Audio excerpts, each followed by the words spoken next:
샬롬, 날마다 말씀 따라를 통해 하나님의 은혜를 경험하시기 바랍니다. 오늘은 마가복음 14장 17절부터 21절을 본문으로 잘못된 의도가 드러나다 라는 제목으로 은혜를 나눕니다.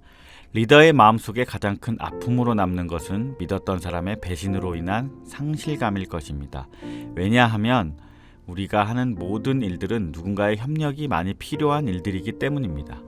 그래서 우리는 사람을 세우는 일에 많은 노력을 하게 됩니다. 특히 교회 공동체에서는 임직, 예식에 많은 힘을 쏟는 것 같습니다. 그래서 귀한 동역의 기쁨을 갖게 되는 것입니다. 오늘 본문 속에는 예수님을 파는 자에 대한 이야기가 기록되고 있습니다. 이에 대해 제자들의 반응은 19절에서 저희가 근심하여 하나씩 여짜오되 내니이까? 라고 기록되고 있습니다. 제자들 역시 예수님을 팔 사람이 우리 가운데 있음을 믿을 수 없다고 말하고 있는 것입니다.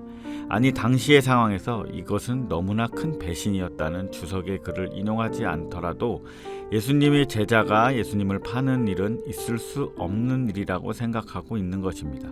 그런데 우리는 예수님이 십자가 고난을 당하셨을 때 제자들의 모습을 찾아볼 수 있습니다. 그들의 모습에서 예수님과 함께 십자가의 고난을 받은 자는 없었습니다.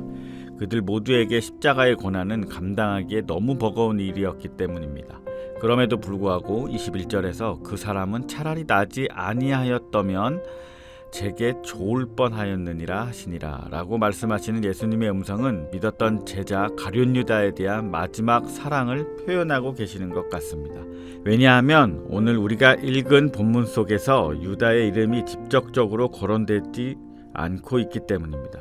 복음서 가운데 가장 안타까운 모습을 보여주는 것 같습니다. 우리가 어떤 일에 우리의 의견을 나타낼 수 있습니다. 그런데 그 의견은 한 가지의 목적을 위해 조정되고 정리되어 같은 결론을 내게 됩니다.